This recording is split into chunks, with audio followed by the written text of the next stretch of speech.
Okay. Ito yung video na sinasabi ko na magbabawas tayo ng tubig sa ating pan para mapagtansiyan ng bago.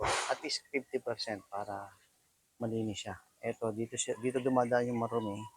So, ginawa nating taniman ng kangkong. At ito naman ay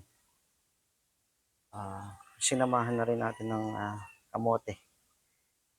So, dito dadaan yan, first chamber hanggang sa ikatlong chamber. Yan, may mga alaga na tayo dito. So, dito natin bubuksan.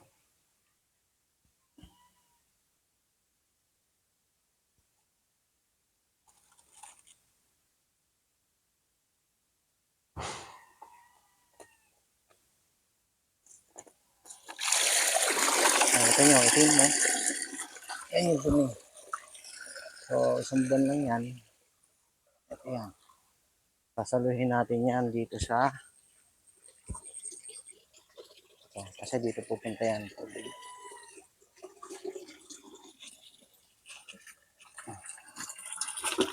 Bali, ginagawa natin ito para ito yung ginagawa natin pangdilig sa mga halaman.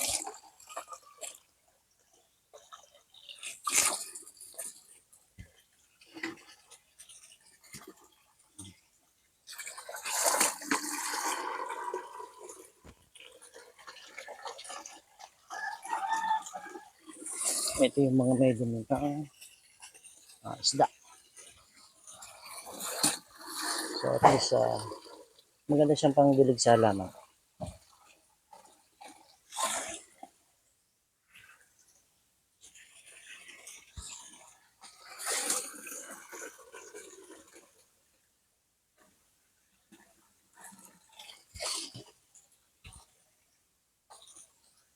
Antay lang natin mapuno yung balon bago natin takpan ulit. At pagka bumaba na siya, saka natin ulit bubuksan.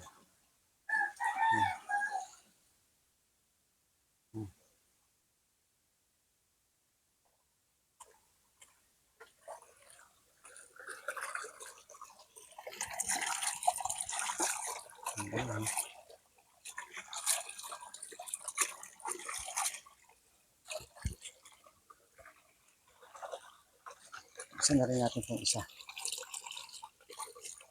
Sa pangalawang chamber.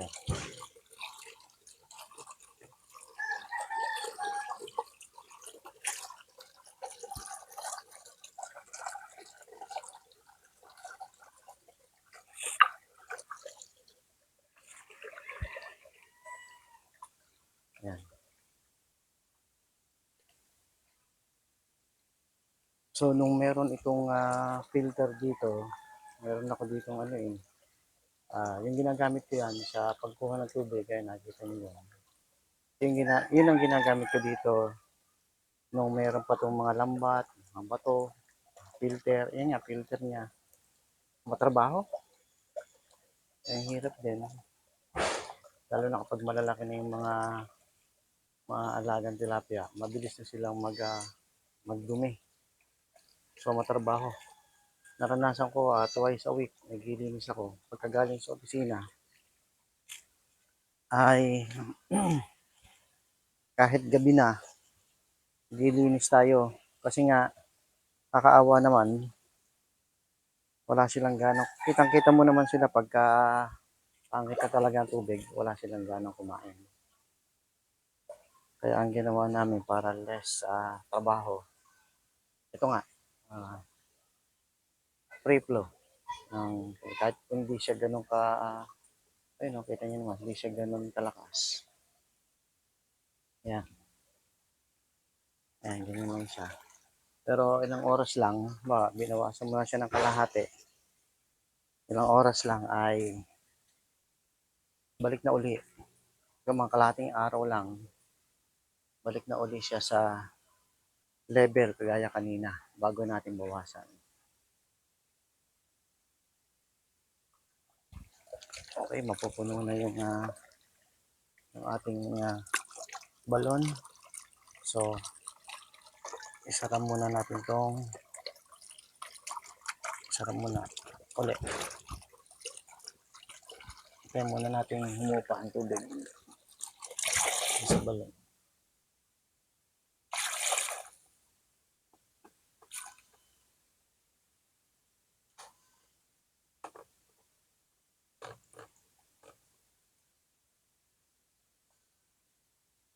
Lahat ng kangkong.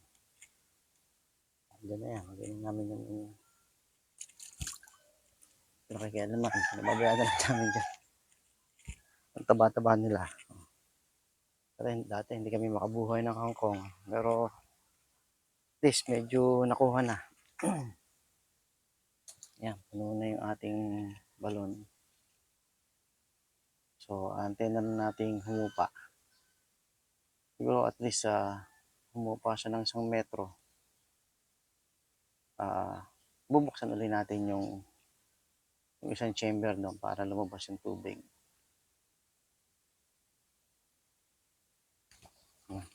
Meron din tayong inabang na outlet dito para pag meron tayong ibang project na gagawin dito sa pond natin. Meron tayong pagkukunan ng tubig. Na pag naghalaman tayo, so dire-diretso na siya. Hindi ka na magdidilig. So, ito nga yan. So, yan. Sa ngayon, wala pa siyang gamit. Pero, in the future, pag nakaisip ulit tayo kung anong gagawin natin, meron na tayo nakabang. Ayan o. Sila. Yung mga kangkong natin. Naguho na.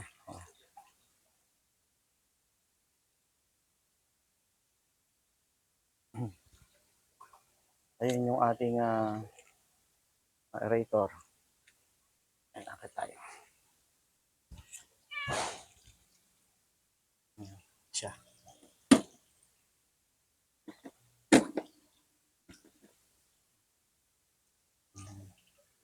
So, nilagay natin ito na para kahit umulan, hindi siya babasa.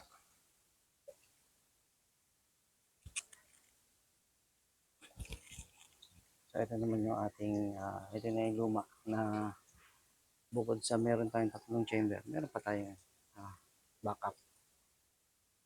Pero hindi na ginagamit niya. Ito naman yung ating main switch.